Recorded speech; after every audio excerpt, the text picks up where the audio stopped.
This is the game of human life, a cellular automata created by me. I created it by doing something which nobody has ever thought of, which is by fusing the normal Conway's, the normal classic Conway's game of life rules with the human behavior and human philosophy. So, as you can see in the start of the simulation, there were exactly three colors: red, green, blue. Maybe you couldn't see it because the simulation ran pretty fast, but they were only red, green, blue. But as time passed, you can see yellow, cyan, white, purple. How did this happen? This happened because of the rules that actually interfere every generation in this cellular automata. So, for beginners who don't know what is the game of human life, sorry, the game of Conway's game of life, it is a cellular automata as well, or we can say the first cellular automata. So, the first cellular automata or Conway's game of life, okay, has exactly four rules. Each cell with one or no neighbor dies as by solitude or loneliness. But it kind of does not make sense because you can live alone in the entire earth. Second, each cell with four or more neighbors dies as if by overpopulation. Yay! This will die. Proud of you. It died because of his own kind. Third, each cell with two or three neighbors survives, which means this will survive the next generation to die in the next to next generation. Proud of you. For a space that is empty or unpopulated, each cell with three neighbors becomes populated. That means these three will give birth to this cell and die themselves to let it die alone. That means logically they survived. I don't know, many generations gave birth to a cell that won't even survive for one generation now. Proud of them. Now, what what factors actually makes the cellular automata so interesting? What makes the Conway's game of life so interesting in the first place? One of them is this: a glider, which just does nothing but travels. It just travels in a huge full speed in one direction, which is pretty interesting, honestly. But there are many models like this. This website, which I have actually found by playgameoflife.com, is pretty cool because you get something called lexicon, which lets you actually see all the different models that are actually created. For example, this. And I'll just quickly increase the speed so that you can see what will be done. It just goes up. So that is why I like this particular website because it is pretty creative. You can interfere with different models found by others. You can also learn how to how does Conway's game of life works here. Now, what are the rules that I have added? As you can see, this entire area is so fulfilled with colors. This generator is called equity. I'll explain all the different generators because there are exactly four different generators, and you will get this entire editor as well when if you download my project from HIO, link in the description. Now, what makes my game of human life different? Though human is not written here, and I'm very lazy to actually do this change because of this change, I have to literally do many more changes from literally making it installable to re-uploading the project in Conway, in to re-uploading the entire project in HIO, and I'm not going to do that. So, what are the four rules or the four meta rules? First is the rule of separation, which is the fundamental base that let me add these new rules. The rule of separation just states that I'll just divide these cells into three colors. Yeah, the rule of separation is just dividing the cells into three colors, which is red, green, blue. And but we just saw seven. I'll explain you how did we get to seven different colors. This was a pretty simple rule, honestly. The second rule is the rule of non-interference. Now, what the heck is a rule of non-interference?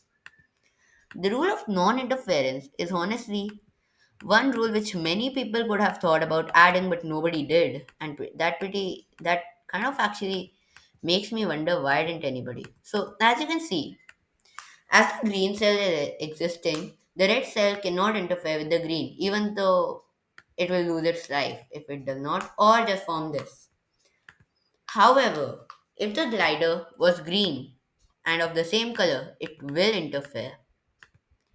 So as you can see, now I have actually made the same glider green, and as it will start, you can see it just fuses and dies. So you can see how the rule of non-interference work. But wait a second. What if cells of two different colors want to come in the exact same space? What it means, as per the rules, red should generate its cell here and the green should generate its cell here. No, the answer is not that a new color will be formed, but the answer is that nobody will put their cell there and the structure will remain pretty intact right there. As you can see, it just stays same. But what if I add another color? As soon as I put this green cell, it will actually interfere with this entire pattern, leading to some new change. And as you can see, the entire pattern changed. So red got an opportunity to come here. This happened because of the rule of overpopulation. Because if you logically see, as there are four cells surrounding this red green cell, green cannot place its cell here anymore. It would not place its cell here anymore. So red automatically gets an opportunity to put its cell here. The third and the most powerful rule that I have added is the rule of association. Yes, this is the rule where the new colors are formed from. So what does the rule of association say? Imagine, I'll just quickly run the simulation so that you can also see how the rules of association takes place.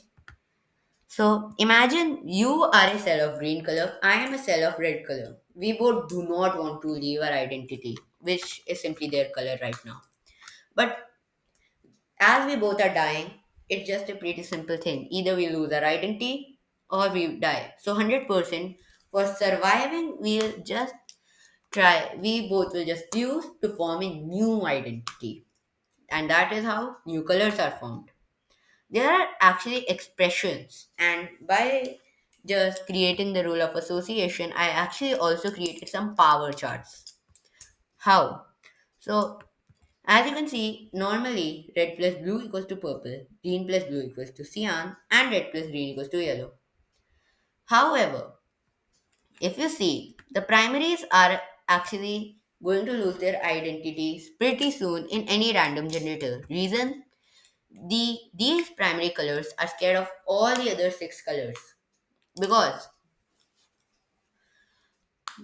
these primary colors are actually scared of all the other six colors because each time, even if each time they associate, they lose their identity. And there is no way primary colors can be again formed. If a primary color is extinct from the entire grid, it's gone forever until we rerun the simulation with a few changes.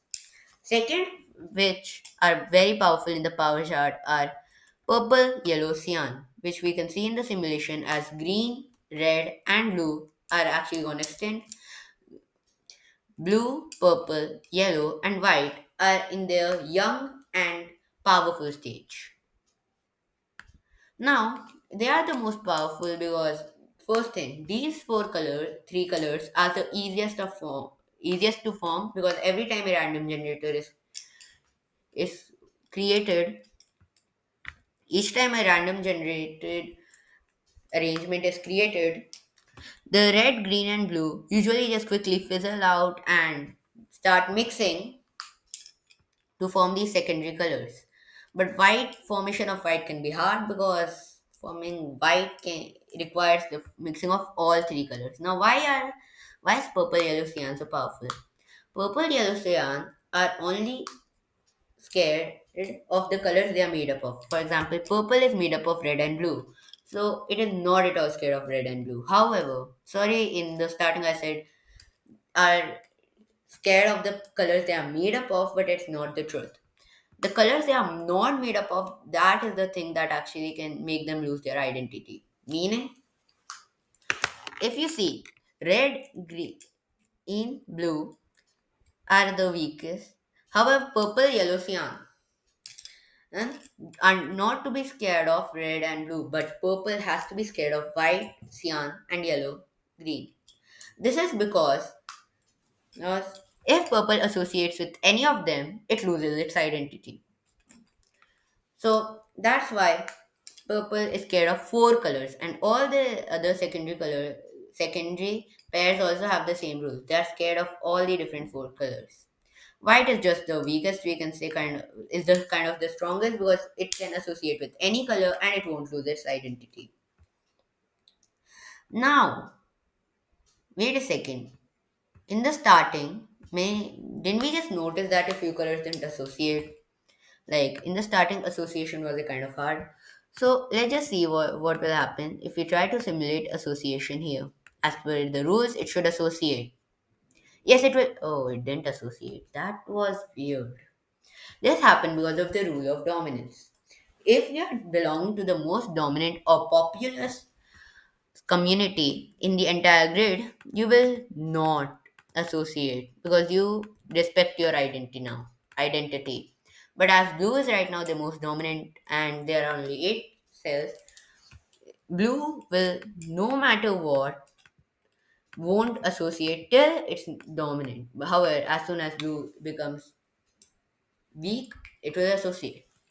So now let's just quickly see. As per the rule of dominance, this should die, and it did. So that was all. I have pretty simply explained all the rules. If you didn't understand anything, you can comment it. Also, if I get 100 downloads on my project in HIO and 100 downloads and 100 subscribers in YouTube, I'm planning to create a version 2 of the same project in um, HIO with a way complicated system and new color formation. Where every association make all the other colors lose their identity and the composition becomes important. Thank you. Please subscribe my video. Meet you in the next vlog.